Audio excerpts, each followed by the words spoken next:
আসসালামু আলাইকুম প্রিয় শিক্ষার্থীরা, আশা করি আপনারা ভালো আছেন।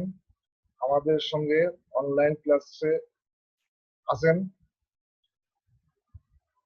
তো আজকে জাতীয় বিশ্ববিদ্যালয়ের অনলাইন ক্লাসে সবাইকে স্বাগতম। করোনাকালীন শিক্ষা কার্যক্রম চলমান রাখার সাথে জাতীয় বিশ্ববিদ্যালয়ের উদ্যোগে অনলাইন ক্লাসে সংযুক্ত হতে পেরে আমি আনন্দিত। সবাইকে স্বাস্থ্যবিধি মেনে চলার আহ্বান জানাচ্ছি। বিষয় রাষ্ট্রবিজ্ঞান, program online video class, course code 23-19-03। কোর্সের নাম আন্তর্জাতিক রাজনীতির মূলনীতি, লেকচার নম্বর 10। লেকচারের শিরোনাম বিশ্বায়ন।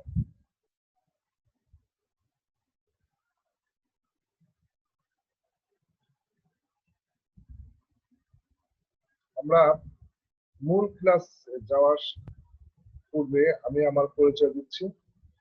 মোহাম্মদ আব্দুল সালাম, সহকারী অধ্যাপক রাষ্ট্রবিজ্ঞান, Rajshahi college, Rajshahi. Email salam.ju@gmail.com।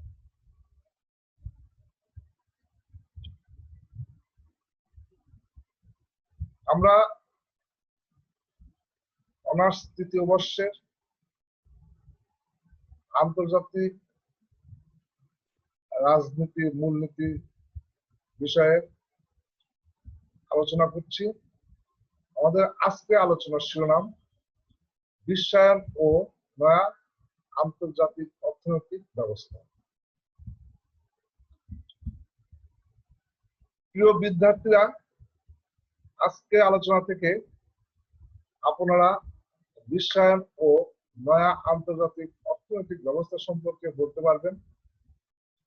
বিশ্বায়ন ও নয়া আন্তর্জাতিক অর্থনৈতিক ব্যবস্থার বৈশিষ্ট্য বর্ণনা করতে পারবেন। অনুন্নত রাষ্ট্রে বিশ্বায়ন ও নয়া আন্তর্জাতিক অর্থনৈতিক ব্যবস্থার প্রভাব ব্যাখ্যা করতে পারবেন। বিশ্বায়ন, আমরা এখানে একটা চিত্র দেখছি, মানচিত্র দেখেন। এটা পৃথিবীর একটা মানচিত্র। এটা উত্তর আমেরিকা, কানাডা, ইউএসএ, এখানে মেক্সিকো, এটা লাতিন আমেরিকা, এখানে মহাদেশীয় রাষ্ট্রসমূহ, এইটুকু আপনার ইউরোপ, এটা এশিয়া, এটা অস্ট্রেলিয়া, এবং এটা হলো আফ্রিকা মহাদেশ। আমরা দেখছি বিশ্বের প্রত্যেকটা প্রান্ত জালের মতো এক বিন্দু থেকে আরেক বিন্দু বিভিন্ন ভাবে এক জায়গাকে আরেক জায়গাকে জালের মতো জড়িয়ে রেখেছে। তো বিশ্বায়ন একটা চলমান প্রক্রিয়া, বিশ্বায়নের এবং গতিশীল প্রক্রিয়া। বিশ্বায়নের ফলে পৃথিবীর এক বিন্দু থেকে অন্য বিন্দুর দূরত্ব কমে এসেছে। বিশ্বায়নের ফলে প্রযুক্তিগত উৎকর্ষতার ফলে পৃথিবীর যে পরিবর্তন, সেই পরিবর্তন নিয়ে আজকে আমাদের আলোচনা। বিশ্বায়নের প্রক্রিয়ার মাধ্যমে মানুষের এক জায়গা থেকে অন্য জায়গা বা এক রাষ্ট্রের সঙ্গে অন্য রাষ্ট্র যোগাযোগের চিত্র পরিলক্ষিত হয়, সেখানে অনেক সহজ হয়েছে যোগাযোগ ব্যবস্থা। এই যোগাযোগ ব্যবস্থার মাধ্যমে পৃথিবীর এক রাষ্ট্র থেকে অন্য রাষ্ট্রের দূরত্ব অনেক কমে এসেছে, সময়ের দূরত্ব। তো বিশ্বায়ন কি? বিশ্বায়ন এমন সব প্রক্রিয়াকে নির্দেশ করে যার দ্বারা বিশ্বের জনগণকে একটি একক বিশ্ব সমাজে একত্রিত করা। বিশ্বায়ন হলো এমন একটি প্রবণতা যেখানে বিভিন্ন দেশের জনগণ অর্থনৈতিক, রাজনৈতিক এবং সাংস্কৃতিক কর্মকাণ্ডের মাধ্যমে পরস্পরকে প্রভাবিত করে সমৃদ্ধ হচ্ছে এবং আত্মনির্ভরশীলতা বৃদ্ধি পাচ্ছে।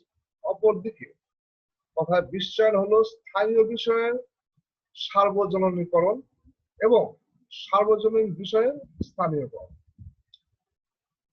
তো বিশ্বায়নের যে সংজ্ঞাগুলো আমরা আলোচনা করছি, এইখান থেকে আমরা যদি খেয়াল করে দেখতে পাবো বিশ্বায়ন সার্বজনীন কোন বিষয়কে স্থানীয়করণ করে ফেলছে এবং স্থানীয় কোনো জিনিসকে সেটা সার্বজনীন করছে। এটাই হলো বিশ্বায়নের মূল বক্তব্য। বিশ্বায়নের মাধ্যমে মানুষ বা জাতি রাষ্ট্রগুলো খুব দ্রুত একে অপরের কাছাকাছি চলে আসছে এবং পারস্পরিক সৌহার্দ্যপূর্ণ সহমর্মিতার মাধ্যমে বিশ্বায়নের সুফল রাষ্ট্রসমূহ ভোগ করছে। বিশ্বায়নের বৈশিষ্ট্য অর্থনৈতিক প্রক্রিয়া। আমরা বিশ্বায়ন নিয়ে যে কথাগুলো বলছি, বিশ্বায়ন সামাজিক, রাজনৈতিক, সাংস্কৃতিক প্রক্রিয়ার চেয়ে অর্থনৈতিক প্রক্রিয়াটাই সবচেয়ে বড় করে দেখা হয়। পৃথিবীর রাষ্ট্রসমূহের মধ্যে যে অর্থনৈতিক প্রতিযোগিতা, বর্তমান আন্তর্জাতিক বিশ্ব ব্যবস্থায় যে অর্থনৈতিক প্রতিযোগিতা, সেই অর্থনৈতিক প্রতিযোগিতা অন্যতম একটা দিক হলো বিশ্বায়ন। পারস্পরিক নির্ভরশীলতা। বিশ্বায়নের অন্যতম একটি বৈশিষ্ট্য হলো পারস্পরিক নির্ভরশীলতা। এক রাষ্ট্রের সঙ্গে, এক জাতির সঙ্গে আর এক রাষ্ট্রে আর এক জাতির নির্ভরশীল সম্পর্ক তৈরি হচ্ছে। বিভিন্ন কারণে এই নির্ভরশীলতা তৈরি হচ্ছে। উন্নত দেশে যেমন প্রযুক্তিগত উৎকর্ষতা আছে, অর্থনৈতিক উৎকর্ষতা আছে, তেমনি এই উন্নত দেশের সঙ্গে অনুন্নত দেশের একটা পারস্পরিক সম্পর্ক বা নির্ভরশীল সম্পর্ক তৈরি হচ্ছে। উদারীকরণ ব্যবস্থা, বিশ্বায়নকে বলা হচ্ছে উদারীকরণ। এইখানে সবকিছু সবার জন্য উন্মুক্ত রাখা হয়। গণতন্ত্রের অগ্রযাত্রার কারণে বিশ্বায়ন প্রক্রিয়া উদারীকরণ হয়ে দেখা দিয়েছে। ভৌগোলিক অবস্থানের ঊর্ধ্বে বিশ্বায়ন প্রক্রিয়া ভৌগোলিক অবস্থানের ঊর্ধ্বে অবস্থান করছে। ভৌগোলিক দিক থেকে একটা রাষ্ট্রের অবস্থান এক জায়গায়, কিন্তু আজকে যে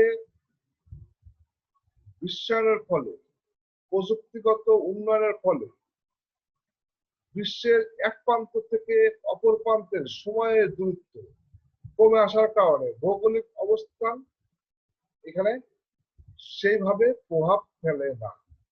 নতুন নেটওয়ার্ক ও যোগাযোগ, বিশ্বায়ন নতুন নেটওয়ার্ক ও যোগাযোগ ব্যবস্থা স্থাপন।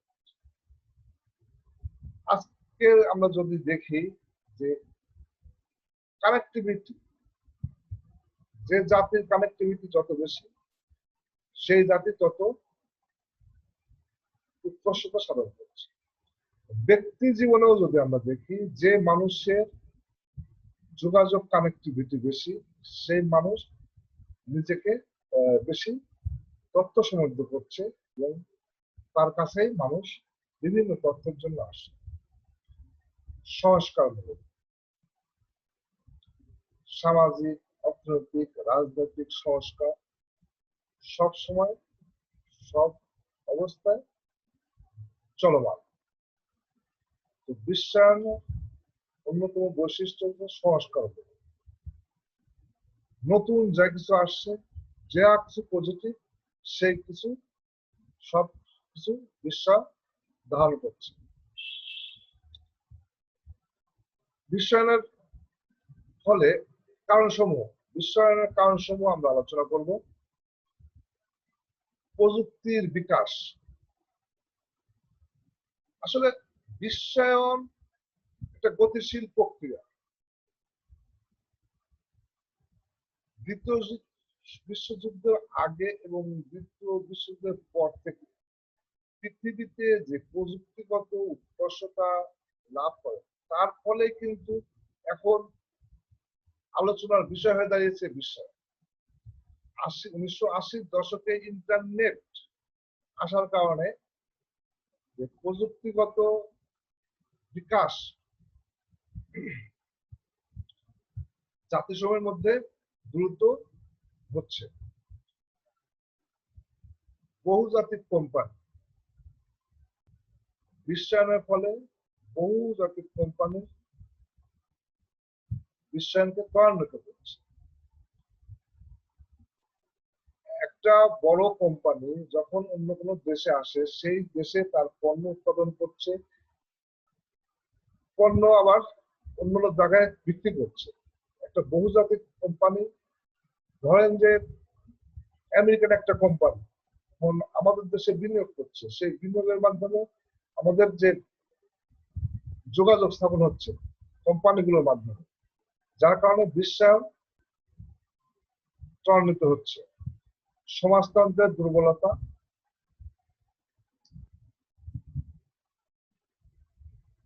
নব্বইয়ের দশকে সোভিয়েত রাশিয়ার পতনের ফলে বিশ্ব রাজনৈতিক অবস্থায় সমাজতন্ত্রের অবসান ঘটে।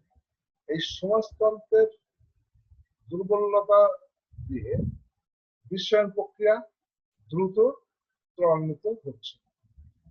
সাংস্কৃতিক বিকাশ, বিশ্বায়নের ফলে সংস্কৃতির বিকাশ লাভ করছে। বিশ্বকে আজকে মানুষ তার হাতের মুঠোর মধ্যে নিয়ে এসেছে। এক দেশের সংস্কৃতি অন্য দেশে প্রতিষ্ঠা পাচ্ছে। আমার সংস্কৃতির দিকগুলো আমি সারা বিশ্বে ছড়িয়ে দিতে পারছি খুব দ্রুত। গণতন্ত্রের অগ্রযাত্রা, বর্তমান বিশ্ব ব্যবস্থায় রাষ্ট্রসমূহের দিকে যদি আমরা খেয়াল করি, আমরা দেখতে পাবো যে বিশ্বের ছোট বড় প্রত্যেকটা রাষ্ট্রেই গণতন্ত্রের চর্চা হচ্ছে। গণতান্ত্রিক চর্চার কারণে ব্যক্তি স্বাধীনতা বা ব্যক্তি নিজেকে উপস্থাপন করার জায়গা তৈরি হচ্ছে, যার কারণে বিশ্বায়ন ত্বরান্বিত হচ্ছে। বাজার ব্যবস্থার উন্নয়ন, বিশ্বায়ন সামাজিক বা সাংস্কৃতিক নিয়ে আলোচনা করছে, কিন্তু বিশ্বায়নের মূল ঘটনা হলো, মূল ব্যাপারটাই হলো অর্থনৈতিক দিক। তো অর্থনৈতিক দিক হওয়ার কারণে বাজার ব্যবস্থার উন্নয়ন ঘটছে। যে সমস্ত দেশে অর্থনৈতিকভাবে উন্নত ছিল, সেই সমস্ত দেশে, উন্নত দেশের বহুজাতিক কোম্পানিগুলো বিনিয়োগের ফলে অনুন্নত দেশের বাজার ব্যবস্থার ব্যাপক উন্নয়ন ঘটছে। অনুন্নত বিশ্ব উন্নত বিশ্বের কাছাকাছি পৌঁছাচ্ছে। উন্নত বিশ্ব তাদের প্রয়োজনে অনুন্নত বিশ্বে নিজেদের যে বাজার তৈরি হচ্ছে, সেই বাজারের ব্যবস্থার উন্নয়ন ঘটাচ্ছে। মানব সম্পদ উন্নয়ন, বিশ্বায়নের অন্যতম একটা কারণ হলো মানব সম্পদের উন্নয়ন। বিশ্ব আজকে যেখানে দাঁড়িয়ে আছে, সেইখানে যে আমরা যদি দেখি যে এখন মানব সম্পদ, প্রত্যেকটা দেশের মানব সম্পদ যেভাবে উন্নতি লাভ করেছে, পূর্বে এরকম ভাবে মানব সম্পদের উন্নয়ন সাধিত হয়নি। মানুষের কারণে, মানব সম্পদ উন্নয়নের কারণে আজকে প্রযুক্তিগত উৎকর্ষতা বেড়েছে। জ্ঞান বিজ্ঞানে কাজে লাগিয়ে বিজ্ঞানের যে উৎকর্ষতা, প্রযুক্তির যে উৎকর্ষতা, সেই উৎকর্ষতার মূলে রয়েছে মানব সম্পদ। মানব সম্পদের উন্নয়নের কারণে বিশ্বায়ন ত্বরান্বিত হয়। উন্নয়ন স্পৃহা, প্রত্যেকটা মানুষের মধ্যে উন্নয়ন বা নিজেকে বিকশিত করার স্পৃহা কাজ করে। প্রত্যেকটা জাতির মধ্যে উন্নয়ন স্পৃহা কাজ করে। এই উন্নয়ন স্পৃহার কারণে জাতি থেকে জাতিতে যে যোগাযোগ, পারস্পরিক যে বিনিময়, সেই বিনিময় বাড়ছে এবং যার কারণে বিশ্বায়নের গতি ত্বরান্বিত হচ্ছে। তো এইগুলো ছিল বিশ্বায়নের কারণ। আমরা আলোচনা করব উন্নয়নশীল বিশ্বে বিশ্বায়নের প্রভাব।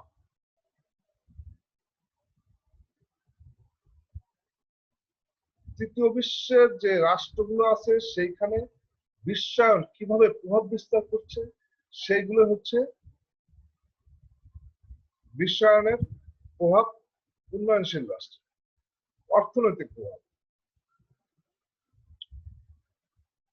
আমরা যদি উন্নয়নশীল বিশ্বের দিকে তাকাই, উন্নয়নশীল বিশ্বের যে অর্থনৈতিক অবস্থা সেই রকম তার চেয়ে অনেক বেশি ভালো অবস্থা বা উন্নত বিশ্বের যে অর্থনৈতিক অবস্থা দুটোর মধ্যে বিপুল পার্থক্য। এবং অর্থনৈতিক প্রভাব কি হচ্ছে যে উন্নত বিশ্ব এবং উন্নত বিশ্বের মধ্যে যে ব্যবধানটা আরো বেশি হচ্ছে। বিশ্বায়নের কারণে উন্নত বিশ্বের সাথে অনুন্নত বিশ্বের অর্থনৈতিক পার্থক্য বেশি করে দেখা যাচ্ছে। রাজনৈতিক প্রভাব, বিশ্বায়নের কারণে বহুজাতিক কোম্পানিগুলো এবং উন্নয়নশীল বিশ্বে রাজনৈতিক প্রভাব বিস্তার করে। আমরা যদি উন্নয়নশীল বিশ্বের দিকে তাকিয়ে দেখি তাহলে দেখব যে উন্নয়নশীল বিশ্বে নিজেদের বাজার তৈরি করার জন্য বিভিন্ন ধরনের সংস্কারের কথা বলছে এবং সংস্কার করতে উন্নয়নশীল বিশ্বকে নিজেদের উন্নত বিশ্বের মতন করে মতামত অনুসারে সংস্কার করতে বাধ্য হচ্ছে। এই যে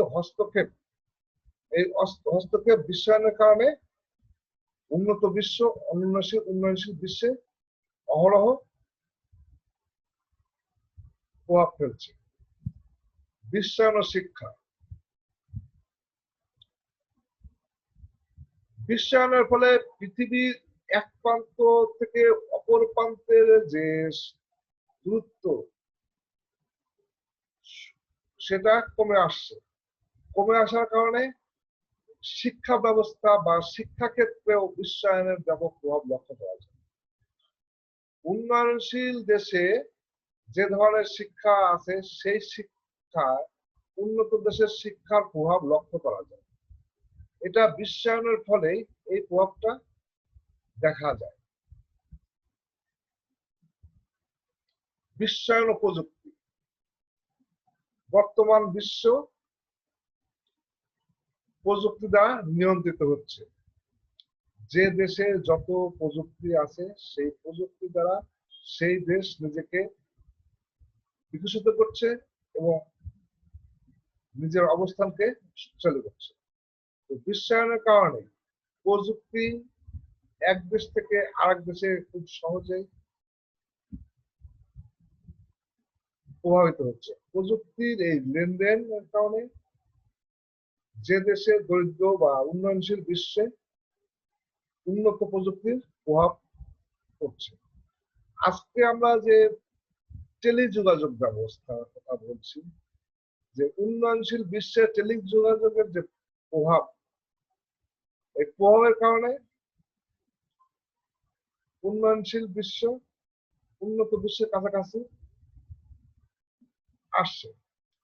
বিশ্বায়ন ও বিনিয়োগ, বিশ্বায়নের সাথে বিনিয়োগ ওতপ্রোতভাবে জড়িত এবং উন্নয়নশীল দেশে উন্নত রাষ্ট্রসমূহ সহজেই বিনিয়োগ করছে এবং বিনিয়োগকৃত অর্থ তারা উন্নয়নশীল দেশ থেকে নিয়ে যাচ্ছে। উন্নয়নশীল দেশে সস্তা শ্রমের কারণে উন্নত বিশ্বগুলো এখানে বিনিয়োগ করছে। উন্নত দেশে বিনিয়োগের কারণে উন্নয়নশীল বিশ্বে অর্থনৈতিকভাবে লাভবান হচ্ছে। আজকে আমরা উন্নয়নশীল বিশ্বের দিকে তাকালে দেখব যে উন্নয়নশীল বিশ্ব সব সময় উন্নত বিশ্বের বিনিয়োগ আকৃষ্ট করার জন্য বিভিন্ন কর্মপন্থা গ্রহণ করছে। বিশ্বায়ন ও দায়িত্ব, বিশ্বায়নের কারণে দারিদ্রতা প্রকট হারে দেখা দিচ্ছে। একদিকে যেমন বিশ্বায়নের কারণে দারিদ্র কমছে, আবার উন্নত বিশ্বের সাথে অনুন্নত বিশ্ব বা উন্নয়নশীল বিশ্বের যে ধনসম্পদের যে পার্থক্য, সেই পার্থক্য কিন্তু বেশি হচ্ছে। আবার উন্নয়নশীল বিশ্বে বিনিয়োগ করার কারণে উন্নয়নশীল বিশ্বের দারিদ্রতা দিন দিন হ্রাস পাচ্ছে। বিশ্বায়নের কারণে এটা সম্ভব। বিশ্বায়ন ও কৃষি, বিশ্বায়নের সঙ্গে কারণে কৃষিতে বিরূপ প্রভাব পড়ছে। উন্নয়নশীল বিশ্ব কৃষি নির্ভর অর্থনীতি বিরাজমান, কিন্তু বিশ্বায়নের ফলে উন্নত বিশ্ব যখন উন্নয়নশীল দেশে বিনিয়োগ করছে তখন তা কৃষির উপর চাপ পড়ছে। এইখানে যে অর্থনৈতিক ব্যবস্থা, সেই অর্থনৈতিক ব্যবস্থার কাছ থেকে অন্য ধরনের অর্থনৈতিক ব্যবস্থার দিকে দেশ ধাবিত হয়। বিশ্বায়ন ও মেধা, বিশ্বায়নের কারণে মেধা এক দেশ থেকে অপর দেশে পাচার হয়। আমরা যদি উন্নয়নশীল দেশের দিকে তাকাই, যে উন্নয়নশীল দেশের যে মেধাবী বা মেধা আছে, সেই মেধাগুলো উন্নত দেশ নিয়ে যাচ্ছে। আবার যে ইন্টেলেকচুয়াল প্রপার্টি বা মেধাস্বত্ব যেটা আমরা বলছি, সেই মেধাস্বত্ব বেশিরভাগই হচ্ছে উন্নত বিশ্বে। উন্নয়নশীল বিশ্বে কোনো ধরনের কাজ করতে গেলে মেধাস্বত্ব উন্নত বিশ্বের কাছ থেকে গ্রহণ করতে হয়, এর জন্য তাদেরকে অর্থ খরচ করতে হয়।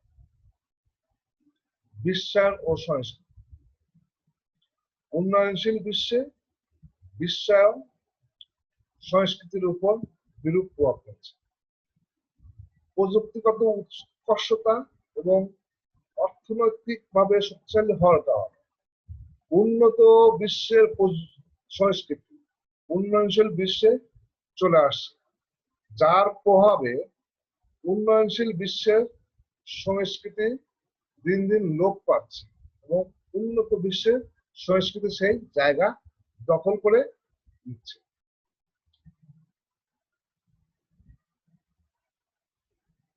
বিশ্বায়ন ও পরিবেশ, বিশ্বায়নের সাথে পরিবেশ ওতপ্রোতভাবে জড়িত। বিশ্বায়নের এই যুগে উন্নয়নশীল বিশ্বের পরিবেশের উপর বিশ্বায়ন ব্যাপকভাবে প্রভাব ফেলছে। উন্নত বিশ্ব যে পরিমাণে শিল্প উৎপাদন করছে, সেই শিল্প উৎপাদনে যে দূষিত বায়ু বা বিভিন্ন ধরনের কার্বন ডাই অক্সাইড, তারপর গ্রিন হাউস এফেক্টের কারণে উন্নত বিশ্বের উৎপাদিত এই ধরনের দূষিত পদার্থের কারণে উন্নয়নশীল বিশ্ব বিরূপ প্রভাব পড়ছে, যার কারণে বিশ্বায়ন উন্নয়নশীল দেশের পরিবেশের উপর বিরূপ প্রভাব ফেলছে। আমরা এবার নয়া আন্তর্জাতিক অর্থনৈতিক ব্যবস্থা আলোচনা করব। আমাদের আজকে আলোচনার বিষয় ছিল বিশ্বায়ন এবং নয়া আন্তর্জাতিক ব্যবস্থা। তো আমরা এখন যে মানচিত্রটা দেখছি, দেখেন এইখানে যে আমার পয়েন্টার গুলো দেখেন, এই যে হালকা আকাশি, যেটা হালকা আকাশি, এটা মনে করেন যে আমেরিকা মহাদেশ, এটা ইউরোপ মহাদেশ, এটা অস্ট্রেলিয়া বা অস্ট্রেলিয়া মহাদেশ, এটা নিউজিল্যান্ড, এইটা হচ্ছে জাপান। এই অংশগুলো আজকে যে নয়া আন্তর্জাতিক অর্থ ব্যবস্থার কথা বলছি, সেই নয়া আন্তর্জাতিক অর্থ ব্যবস্থা আলোচনার পূর্বে আমাদের এই অবস্থানগুলো জানা দরকার। এই অংশগুলোকে আমরা যে বলছি হালকা আকাশী, এই অংশগুলো বলছে উন্নত বিশ্ব, এরা অর্থনৈতিকভাবে শক্তিশালী। আমেরিকা, ইউরোপ এবং অস্ট্রেলিয়া এবং এশিয়ার জাপান অর্থনৈতিকভাবে উন্নত। আজকে দেখবেন যে G8, G8, G20 বিভিন্ন অর্থনৈতিক গ্রুপ গড়ে উঠছে। আর এই যে গোলাপি অংশগুলো আমরা দেখছি, এই গোলাপি অংশটা হলো দ্বিতীয় বিশ্ব। এখানে আছে ইউরোপের রাষ্ট্রসমূহ, কিছু এশিয়ার রাষ্ট্র, এইগুলো মিলেই হলো দ্বিতীয় বিশ্ব। এরা তৃতীয় বিশ্ব হচ্ছে উন্নত, আবার প্রথম বিশ্ব হচ্ছে অনুন্নত। আর বাদ বাকি যে এই অংশটা আমরা দেখছি হালকা হলুদ, এই অংশটা, এটা হলো মেক্সিকো, এটা মহাসাগরীয় দ্বীপপুঞ্জীয় রাষ্ট্রসমূহ। এইটা হলো আমাদের ল্যাটিন আমেরিকা বা দক্ষিণ আমেরিকা, এটা হলো আফ্রিকা মহাদেশ, এটা হলো এশিয়া মহাদেশ। তো এই আফ্রিকা, এশিয়া এবং ল্যাটিন আমেরিকার যে দেশসমূহ, সেই দেশসমূহের অর্থনীতির দিকে তাকালে দেখবো যে এই দেশসমূহ হচ্ছে তৃতীয় বিশ্বের দেশ, বা অর্থনৈতিকভাবে তারা সবচেয়ে দুর্বল। তো নয়া আন্তর্জাতিক অর্থনৈতিক ব্যবস্থা আলোচনার পূর্বে আমরা এর যে ঘটনা প্রবাহগুলো আমরা একটু দেখি। যে 1955 সালে যখন দ্বিতীয় বিশ্বযুদ্ধ শেষ হয়েছে, তার পরপরই 1955 সালে বান্দুং, ইন্দোনেশিয়ার বান্দুংয়ে একটা সম্মেলন হয়। সেই সম্মেলনের মাধ্যমে যে তৃতীয় বিশ্বের সদ্য স্বাধীনতা প্রাপ্ত রাষ্ট্রসমূহের একটা সম্মেলন হয়। এই সম্মেলনের পথ পরিক্রমায় গঠিত হয় জোট ও নিরপেক্ষ আন্দোলন। 1961 সালে বেলগ্রেডে, যুগোস্লাভিয়ার বেলগ্রেডে জোট নিরপেক্ষ আন্দোলনের প্রথম শীর্ষ সম্মেলন অনুষ্ঠিত হয়। এই শীর্ষ সম্মেলন অনুষ্ঠানের পরে 1974 সালে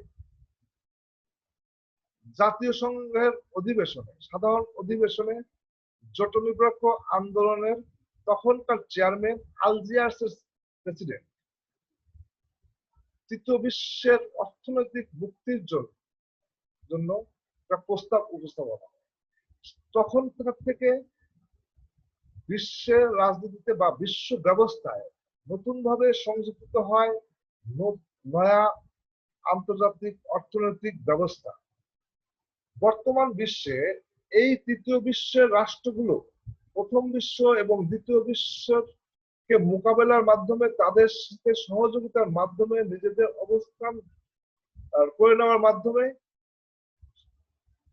আজকে বিশ্ব ব্যবস্থায় নয়া আন্তর্জাতিক অর্থনৈতিক ব্যবস্থা অন্যত গুরুত্বপূর্ণ আলোচ্য বিষয়।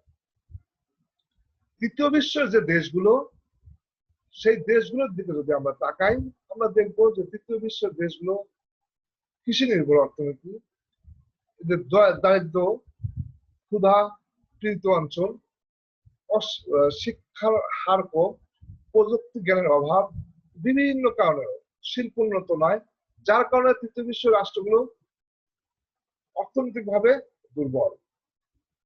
তো এই তৃতীয় বিশ্ব রাষ্ট্রগুলোর কেন্দ্র করে গড়ে উঠেছে নয়া আন্তর্জাতিক অর্থনৈতিক ব্যবস্থা। তো নয়া আন্তর্জাতিক অর্থনৈতিক ব্যবস্থা কি? সাম্য, পারস্পরিক নির্ভরশীলতা, অর্থনৈতিক স্বার্থ এবং সকল দেশের সাথে সুসম্পর্ক প্রতিষ্ঠার মাধ্যমে উন্নত ও উন্নয়নশীল রাষ্ট্রসমূহের মধ্যে ব্যবধান দূর করা হলো নয়া আন্তর্জাতিক অর্থনৈতিক ব্যবস্থা। হলো দরিদ্র বিশ্বের অর্থনৈতিক মন্দা দূর করা, বিশ্ব শান্তি বজায় রাখা এবং দারিদ্র বিমোচনের ক্ষেত্রে ঋণ, সেবা, মুনাফা ও বিভিন্ন অর্থনৈতিক সুযোগ সুবিধার ক্ষেত্রে উন্নত এবং অনুন্নত দেশসমূহের মধ্যে ভারসাম্য বজায় রাখাই হলো নয়া আন্তর্জাতিক অর্থনৈতিক ব্যবস্থা। এখানে উন্নত এবং অনুন্নত দেশের মধ্যে ভারসাম্য রক্ষা করা, অর্থনৈতিক ভারসাম্য রক্ষা করা হলো নয়া আন্তর্জাতিক অর্থনৈতিক ব্যবস্থা।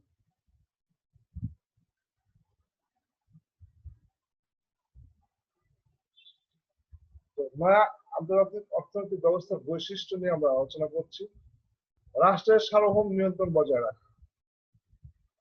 এরা দুর্বল রাষ্ট্র। আর আন্তর্জাতিক রাজনীতিতে আমরা সবসময় দেখি যেটা আন্তর্জাতিক রাজনীতি শক্তি প্রয়োগের মাধ্যমে এক রাষ্ট্র আর এক রাষ্ট্রের উপর প্রভাব বিস্তার করছে। প্রত্যেকটা রাষ্ট্র তার সার্বভৌম স্বাধীনতা এবং সার্বভৌম নিজের অখণ্ডতা রক্ষা করা অন্যতম নিরাপত্তার অন্যতম বৈশিষ্ট্য। নয় আন্তর্জাতিক অর্থনৈতিক ব্যবস্থার যে তৃতীয় বিশ্বের রাষ্ট্রগুলো আসে, তারা রাষ্ট্র সার্বভৌম নিয়ন্ত্রণ বজায় রাখার জন্য বিভিন্ন ধরনের পদক্ষেপ নিতে পারে। প্রাকৃতিক সম্পদের উপর নিয়ন্ত্রণ। তৃতীয় বিশ্বের দেশগুলোর কিন্তু প্রযুক্তিগত জ্ঞান না থাকার কারণে তাদের যে প্রাকৃতিক সম্পদ আছে, ধরেন খনিজ সম্পদ আছে, সেই খনিজ সম্পদের উপর উন্নত বিশ্ব নিয়ন্ত্রণ প্রতিষ্ঠা করছে। এবং আমরা যদি তৃতীয় বিশ্বের দেশগুলোর বিভিন্ন দেশে নাইজেরিয়ার কথা বলে, তো এইখানে দেখবেন যে তৃতীয় বিশ্ব এক সময় তাদের খনিজ সম্পদের উপর প্রভাব বিস্তার করেছে। এরকম প্রাকৃতিক সম্পদ, তৃতীয় বিশ্বের যে প্রাকৃতিক সম্পদ গুলো আছে, সেই প্রাকৃতিক সম্পদের উপর উন্নত বিশ্ব প্রভাব বিস্তার করে। পর্যাপ্ত মজুদ সৃষ্টি করা। তৃতীয় বিশ্ব তার খাদ্যের পর্যাপ্ত মজুদ সৃষ্টি করার চেষ্টা করে। কারণ এই দেশগুলোতে দারিদ্রতা আছে, ক্ষুধা, খাদ্যের অভাব থাকে, যার কারণে তাদেরকে সবসময় পর্যাপ্ত খাদ্য মজুদ রাখতে হবে। দামের সূচক প্রস্তুত করা। তৃতীয় বিশ্ব রাষ্ট্রগুলো অর্থনৈতিকভাবে দুর্বল থাকার কারণে দামের যে সূচকে নিম্ন অবস্থায় তারা অবস্থান করছে। বহুজাতিক প্রতিষ্ঠানের নিয়ন্ত্রণ। উন্নত রাষ্ট্রসমূহের যে বহুজাতিক প্রতিষ্ঠানগুলো আছে, সেই প্রতিষ্ঠানগুলো তৃতীয় বিশ্বের রাষ্ট্রগুলোর উপর নিয়ন্ত্রণ প্রতিষ্ঠা করে। তারপরে শুল্ক সুবিধা। নয়া আন্তর্জাতিক অর্থনৈতিক ব্যবস্থার অন্যতম বৈশিষ্ট্য শুল্ক সুবিধা। শুল্ক সুবিধার মাধ্যমে তৃতীয় বিশ্বের দেশগুলো এক দেশ থেকে আরেক দেশে পণ্য রপ্তানি সহজে করতে পারে। বিভিন্ন সময় উন্নত বিশ্ব তৃতীয় বিশ্বের এই সমস্ত দেশগুলোকে তাদের পণ্য রপ্তানিতে বিভিন্ন ধরনের শুল্ক সুবিধা দিয়ে থাকে। প্রযুক্তি স্থানান্তর। নয়া আন্তর্জাতিক অর্থ ব্যবস্থার অন্যতম একটি বৈশিষ্ট্য হল প্রযুক্তি স্থানান্তর বা হস্তান্তর। প্রযুক্তি এক দেশ থেকে আরেক দেশে যাচ্ছে। এখন উন্নত বিশ্বের যে ধরনের প্রযুক্তি আছে, সেই প্রযুক্তিগুলো উন্নত বিশ্ব প্রয়োজনে তৃতীয় বিশ্বে ব্যবহার করছে, যার কারণে প্রযুক্তির স্থানান্তর হচ্ছে বা হস্তান্তর হচ্ছে।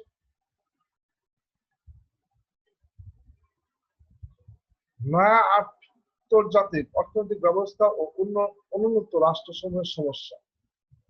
যে অর্থনৈতিক ব্যবস্থার কারণে অনুন্নত রাষ্ট্রসমূহের কি ধরনের সমস্যা হয়, সেগুলো নিয়ে আমরা আলোচনা করি। অর্থনৈতিক নিয়ন্ত্রণ অক্ষুণ্ণ।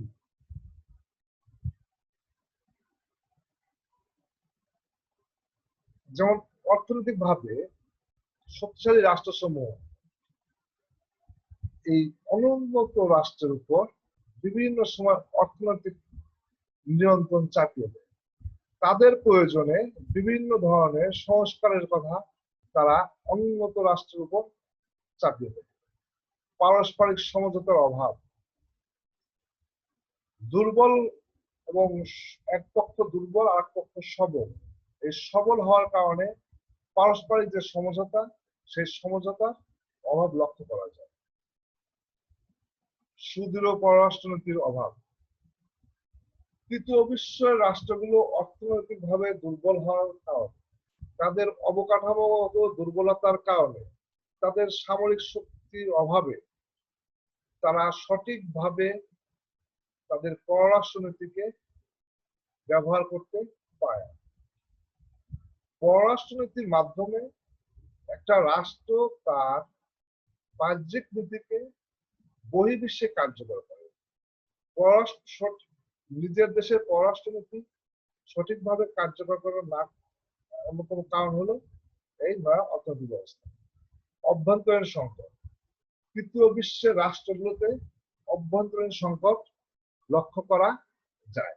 এই সমস্ত রাষ্ট্রে অর্থনৈতিক সংকটের কারণে, অভ্যন্তরীণ সংকটের কারণে তাদের বিভিন্ন ধরনের সমস্যা দেখা যায়। যে তৃতীয় বিশ্ব রাষ্ট্রগুলোতে তাকান, দেখবেন যে জাতিগত দ্বন্দ্ব আছে অভ্যন্তরে। এক জাতির সাথে আরেক জাতি, বিভিন্ন জাতি, ধর্ম, বর্ণ মানুষ একটা রাষ্ট্রে বসবাস করে, কিন্তু তৃতীয় বিশ্ব রাষ্ট্রগুলোতে বা অনুন্নত রাষ্ট্রগুলোতে এই ধরনের সমস্যা, অভ্যন্তরীণ সমস্যা দেখা যায়। এই অভ্যন্তরীণ সমস্যা মেটানোর জন্য রাষ্ট্রযন্ত্রকে অনেক সময় এবং অর্থ ব্যয় করতে হয়, যার কারণে তারা ওইভাবে আন্তর্জাতিক ব্যবস্থায় অংশগ্রহণ করতে পারে না। পুঁজিবাদী দৌত্য, পুঁজিবাদের অন্যতম আমরা দৌরাত্ম্য দেখতে পাই যে নয়া আন্তর্জাতিক অর্থনৈতিক ব্যবস্থা। এখানে পুঁজিবাদের ধর্মই হলো পুঁজির বিনিয়োগ করা এবং বেশি বেশি পুঁজি লাভ করা। পুঁজিবাদের দৌরাত্ম্যের কারণে এই সমস্ত দেশে অন্যান্য সংস্কার কার্যক্রম সম্ভব হয়। ঋণের প্রভাব, উন্নত বিশ্বের যে ঋণের প্রভাব লক্ষ্য করা যায়। প্রচুর পরিমাণে তারা ঋণ দিচ্ছে, সেই ঋণের কারণে দিন দিন উন্নত বিশ্ব ঋণের প্রভাবে জর্জরিত হচ্ছে। বিশ্বায়নের কারণেও অনুন্নত রাষ্ট্র নয়া আন্তর্জাতিক ব্যবস্থায় বিভিন্ন ধরনের সমস্যার সম্মুখীন হচ্ছে। আর হচ্ছে মুক্তবাজার অর্থনীতি। মুক্তবাজার অর্থনীতির কারণে উন্নত দেশের পণ্য খুব সহজেই অনুন্নত দেশে প্রবেশ করছে, কিন্তু অনুন্নত দেশের পণ্য, উৎপাদিত পণ্য সেইগুলো উন্নত দেশে যেতে পারছে না, যার কারণে মুক্তবাজারের সুবিধা উন্নত দেশ গুলো ভোগ করছে, অনুন্নত দেশগুলো সেভাবে ভোগ করতে পারছে। এগুলো ছিল নয়া আন্তর্জাতিক অর্থনৈতিক ব্যবস্থা ও অনুন্নত রাষ্ট্রসমূহের সমস্যা। তো আমরা আমাদের ক্লাসটা শেষ পর্যায়ে চলে এসেছি। আজকের এই ক্লাসে আপনাদের যদি কোনো কোশ্চেন থাকে, আপনারা আমাকে কোশ্চেন পাঠাতে পারেন salam.jeu@gmail.com।